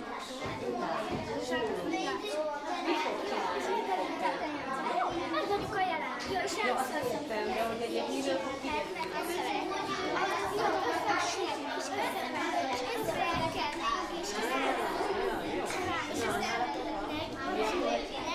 Leivel, és mi lesz? Igen. És most ő lesz Téa, ő az apuka, én az apuka, van a nővérem. Aha, és mi fog kiderülni a vacsoránál? Az, hogy az apukának meg volt is a havénnak, Téa nem lesz minden most képzelni, meg magortalan. Ó, és a nővérehez mit csinál? Az modortalanság? Otthon? Ott mi? Az az, hogy én ezeket várom magamra, és mondom, hogy megyünk és megválti a Robi, hogy kikérem, hogy megjöjjön ki, és mondja, hogy 5, ami rossz. És ő a Téa? Igen, azt hiszi az anyuka. Igen, meg nyitottnak lenne. Ja, nyíltnak van. Jó. Szép vagyok, az kisfiú, aki jelentkezik szépen, és bemondja, hogy... És akkor utána beszélget az anyuka a tanítónénivel? Jú, de komoly, nagyon komoly. Jó, készen vagytok? Én is. Készen vagytok? Az lenne a feladat a többieknek, amíg játszik egy csoport, hogy állapítsa meg, hogy ki a T.A., hol lehet. Jó, ez a jelenet, amit játszanak. Majd a végén fogunk, amikor mindegyiket láttuk, arról beszélni, hogy milyen ez a gyerek. Jó? No, ki szeretné kezdeni? Mindegy? A Marci nem szeretné. Akkor inkább ne. Jó. Akkor menjetek. De úgy csináljátok, hogy most igen, erre van a színpad, jó? Figyelj, Marci. Azt szeretném megkérdezni, hogy mennyi kétszer 5. Nem. 4. Igen. Nem lehet többet kéne tanulnia. Kérem szépen, hogy valami más órákon nem lehetne, hogy matekot tanuljon? Külön óra lehet, de nem nagyon. Nem gondolom, hogy nem jó kisfiú, mindig belebeszél, nem jó kisfiú. Hát igen, ez pont az, hogy kéne egy matek szakkörbe járni. Nem tudna valami ilyesmit kitalálni? Hát de, van ilyen külön matek szakkör. Köszönjük szépen a jelenetet. No, hol lehetett ez? Kinek van ötlete? Mimi? Az iskolában. Maradj ott egy picit, Robi, mert megnézzük, hogy ki kicsoda, jó? Ki lehetett? Hanna.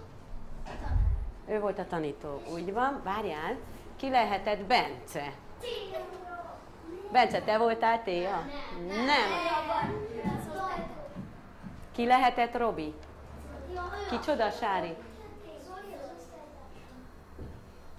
A Robi? Azt kérdezem, ki lehetett a Robi? Ő a Téa, aki ugye rossz megoldást mondott, és akkor a Bence lehetett a...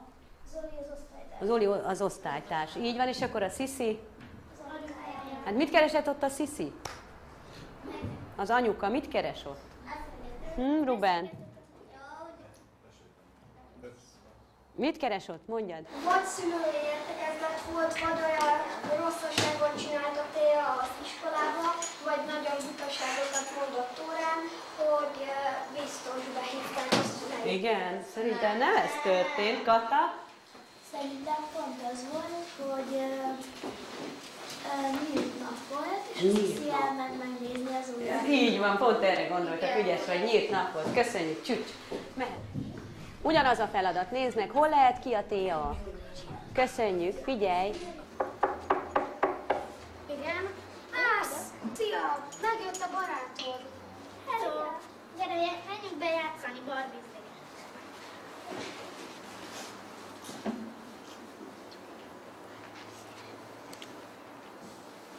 Add vissza! Add vissza! Elég volt. Ez az enyém! Elég! Add vissza, anyu!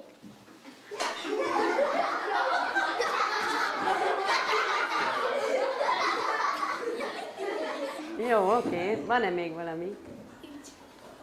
Na, hol voltak, Kata? Szerintem otthon voltak, és a Téahoz eljött a barátja, és utolsó magyar órán a magánykáiak azt mondták, hogy szerintük a Téa lány. Úgyhogy szerintem azért mondták, hogy ők barbizni mennek. Helyes, így van. Mert nem egyértelmű, hogy fiú ez a gyerek. Így van. Ki volt akkor a Téa? A Marájka. Nem. Nem. Mert a Marci az nem a Téa anyukája, hanem... Hanem kinek az anyukája? A Zoli. Vagy nem Zoli, hanem Lilla. Lillának hívták a barátnőt, az ő anyukája, akinek jó véleménye volt erről a Téáról? Azt mondta, hogy durva. Durva. Igen, azt mondta. Ez látszott egyébként, ezt jól csinálták, nem? És akkor hol volt ez a jelenet? Nem, a Lilláéknál. Persze, a Lilláiknál, a barátnőnél volt. Szerintem nagyjából kiderült, csak az megzavart minket, hogy a Marci anyuka képében volt, de nem baj, nem baj. Az fontosabb volt, hogy a lányok voltak ebben. Téa is lány volt. Jól van, köszönjük, csücs. Aztán van még. Menjünk. Mimikém, gyerünk. Mindent megtanítak, addig menjetek át közepesni.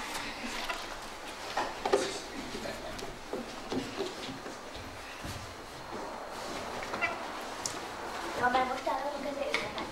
Igen, menni kell. Na, itt van. Leves, kezdjetek enni.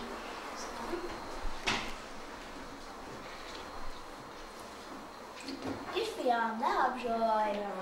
Mama! De akkor se habzsolj! Mami, kérek repetál. Na jól van. Még nem is ettünk semmit.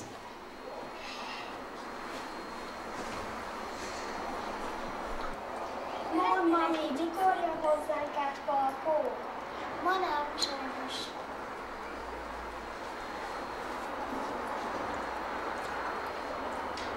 Nagyon fényes. Köszönöm. Máma, felállhatok az asztaltól? Nem, még jön a második.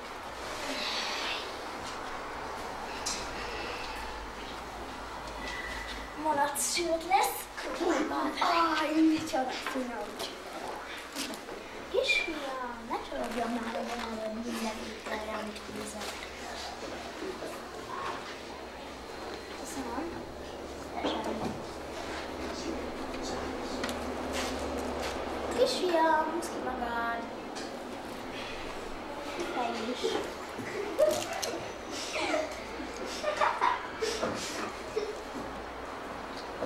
Mami, kérek inni. Nagyon hozunk hagyjat.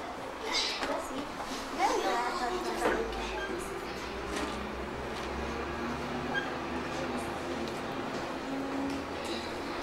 Tessék, van benne jég? Nincs. Eszívószál? Az sincs. Voltam. Köszi. Te meg húzd ki magad, kisfiam.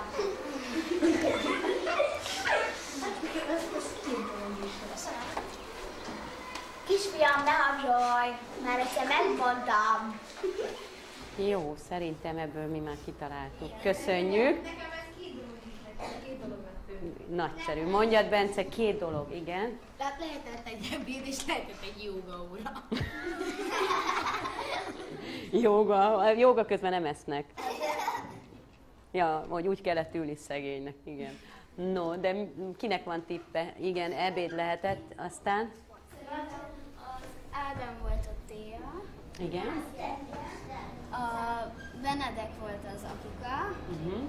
A Juli volt a Enikő. A testvére, igen. A testvére, és a Kata volt az anyukája. Hát ez elég egyértelműen kiderült, hogy Kata volt az anyukája. Emlékeztek az anyukának, mi volt a véleménye a gyerekről? Igen, Mi? hogy nem tanul rendesen. Aha, és ők meg nem egy tanulási szituációt mutattak, nem olyat, ahol ez a baj, hanem mi volt vele a baj anyukának? Anna? Habsolt. Nem húzta ki magát.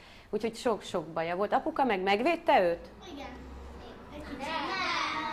Nem védte meg szerintem. Nem, ráhagyta az anyukára, lehet, hogy már beletörődött, hogy ilyen a gyereke. Köszönjük, Csücs, ügyesek voltatok. Azt szeretném megkérdezni, most gondold végig ezeket a jeleneteket, hogy ugye ahány jelenet, annyiféle volt ez a Téa, igaz? Még a nemében is különbség volt. Volt, ahol lány volt, volt, ahol fiú volt. Mitől függött ez, hogy milyennek ábrázoltátok ezt a gyereket? Mitől függött? A csoportok csak úgy kitalálták? Szabolcs? Attól, hogy milyen gondolatokat olvastatok róla, attól függ. Mások véleményétől függött. Meg lehet ítélni egy embert szerintetek egy vélemény alapján? Nem. És 4 vélemény alapján?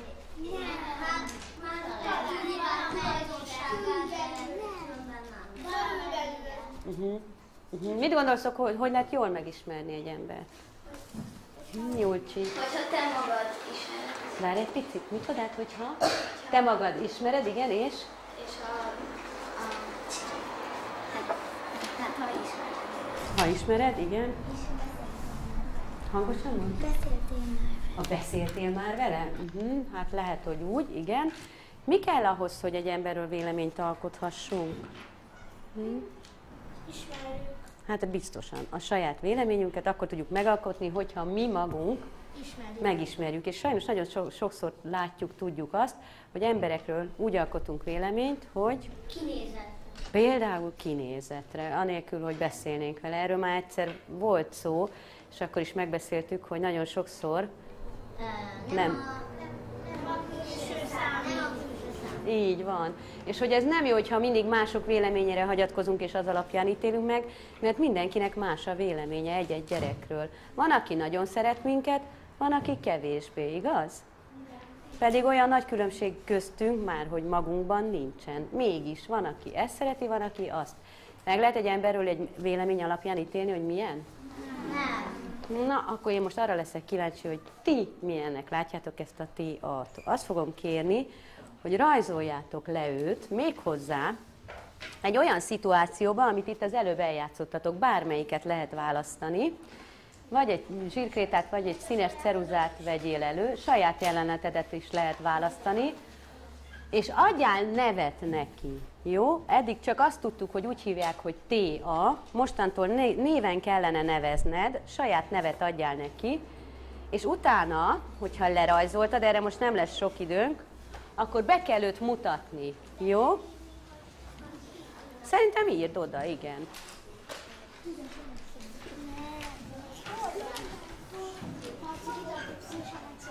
Jó, ez az ő ötlete volt, hagyd meg neki. Hát mindegy, döntsd el, hogy melyik jelenet, és úgy próbáld meg lerajzolni. És utána majd be kell mutatni a nevén, szólítani és bemutatni, jó? Nem, neked amelyiket akarod, azt a jelenetet. Ja. Hát ha olyat tudsz, akkor lehet. A recés.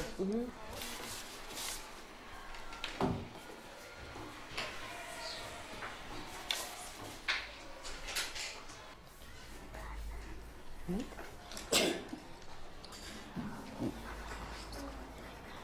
Nem értem sajnos, amit mondasz. Jó. Jó.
Nem kell nagyon aprólékosan, inkább derüljön ki, hogy hol van a téja, és tudjál róla beszélni, jó?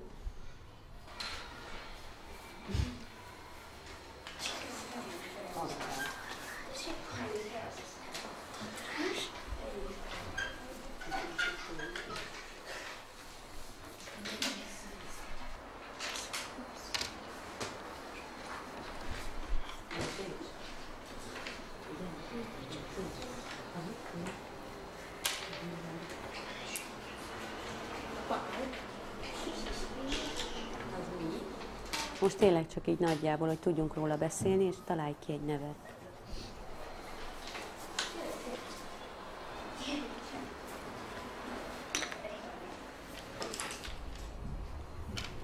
Jó, te vagy a tanítónéni. Jó, találj ki neki nevet.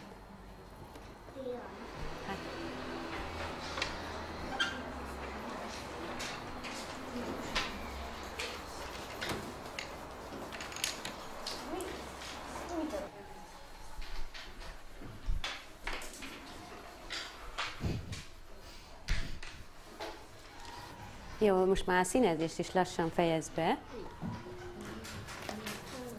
A név legyen rajta, amit kitaláltál a gyereknek, jó?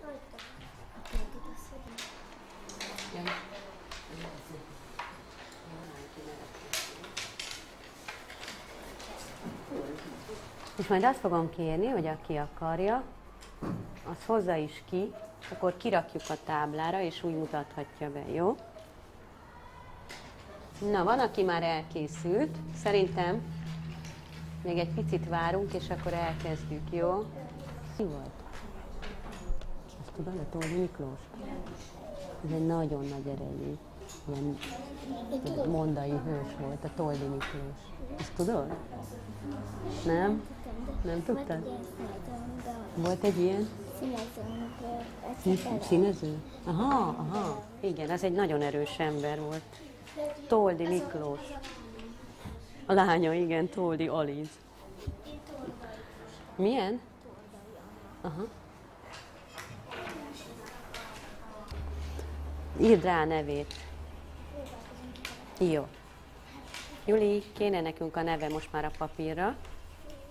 Kata. Most meg fogom hallgatni, jó? No, és akkor aki kész, az tegye fel a kezét, hogy elkezdhessük közben kihozni a rajzokat.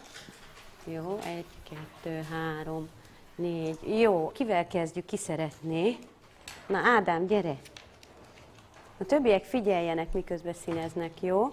Elmondod, hogy bemutatom, és megnevezed, hogy ki jön, de emeld föl. Bemutatom Tamási Andrást, az asztalnál egy eléggé neveletlen gyerek. Neveletlen gyerek. Itt látszik is, hogy itt épp azt kiabálja, hogy anyu, repeta! Itt az apukájával vacsorázik. Jó, de milyen gyerek ez? Neveletlen, azt mondod, és még mit lehet róla tudni? Ugye itt azt is észrevehetjük rajta, hogy nem húzza ki magát, meg így csüllökre fogja az evőeszközt. Hát nem egy túl jól nevelt gyerek, azt mondja Ádám. Jó, köszönjük szépen. Jöhetsz. Marci. Enyém Tüzes Alexandra. Az a hangosan mond a többieknek? Tüzes Alexandra. Tüzes Alexandra. Igen. Ez az a jelenet, amikor mit csináltunk, hogy éppen leüti a Lillát. Aha, erőszakosan játszik. Ő egy ilyen nagyon erőszakos lány. Hát elég durván néz ki, ez biztos. Mi ez?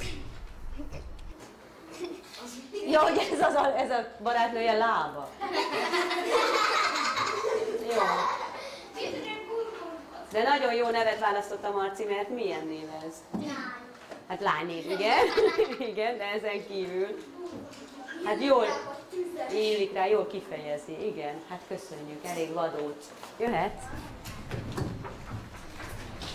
Toldi Aliz. Hangosan mond? Toldi Aliz. Toldi Aliz. Én mondtam közben itt az Annának, hogy ez a Toldi egy híres név a magyar irodalomban, de majd ezt megbeszéljük, igen. És éppen kivédi a labdát. Éppen kivédi? Igen.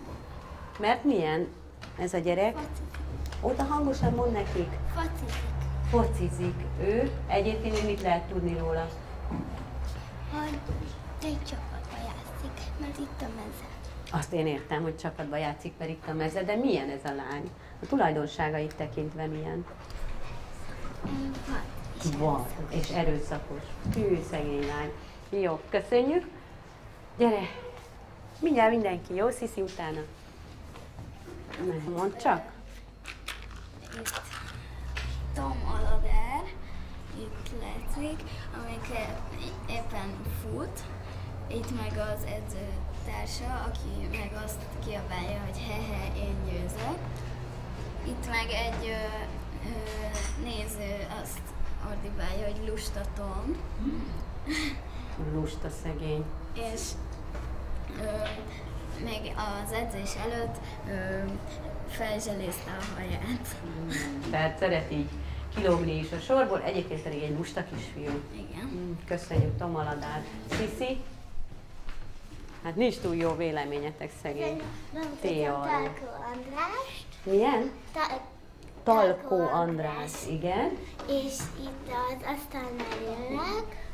Ez az apukája, ez a nővére, ez az anyukája, és látszik, hogy habzsol. Habzsol. Akkor milyen ez az a Talkó András nevezetű gyerek? Nem nevelt. Nem nevelt? Az mi? Nem jól nevelt? Igen. És egyébként kedves gyerek? Igen. Igen? Jó, örülünk. No. Igen? Itt Tóth Antal, ő meg a nővére, és egy párnál hozakodnak, és a nővére mondja, hogy anya! A Tóth Antal pedig rávágja, hogy ő kezdte! Ebből mi derül ki, milyen ez a Tóth Antal? Nagyon Veszekedős. Veszekedős, a testvérével veszekszik. Kicsit erőszakosan is. Köszönjük. Hát nem figyel oda az órán, nem nagyon kedves, meg nem figyel oda. Ilyen fegyelmezetlen?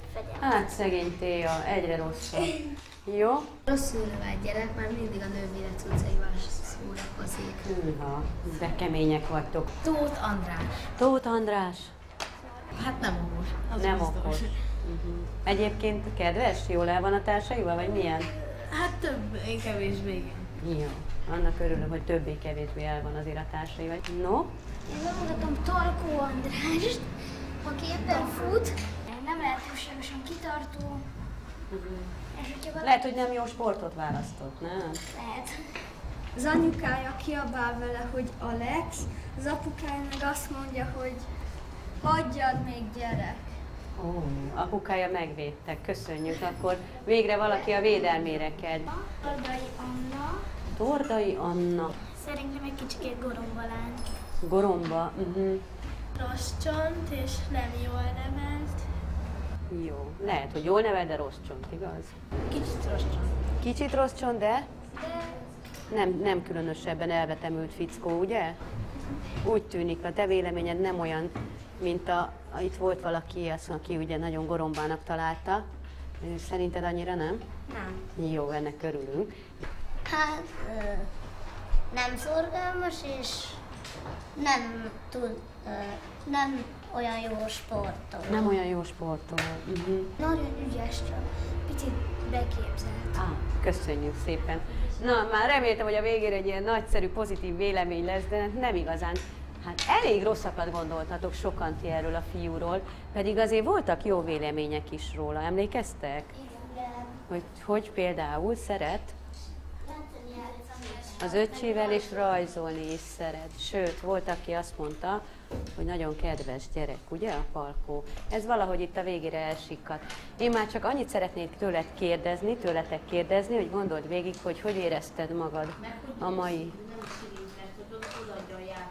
Igen, olyan is volt, olyan vélemény is, de mindegyik szinte más. Itt a jeleneteket vettétek alapul, és azok hasonlóak, egyébként pedig a vélemények nagyon különbözőek voltak róla. Most viszont Anna, ne a mágnessel játsszál, hanem figyelj rám. Azt szeretném megkérdezni, hogy érezted magad ezen a két foglalkozáson. Nem kell elmondani, csak mutatni, jó? Hogyha nagyon-nagyon jól, akkor ágaskodj föl az égig, állj föl. Hogyha nem, hogyha nagyon rosszul, akkor guggolj le, között döntsd el, jó? Na, tapsra be kell állni, még várjál. Állj föl. Jó, állj föl. De nyugodtan, ha-hó, Kata, állj föl. Ádám, jó reggelt. Na, és figyelj. Ó, köszönöm szépen, akkor ez isteni volt. Én is jól éreztem magam, úgyhogy örülök, nagyon ügyesek voltatok. Köszönjük szépen.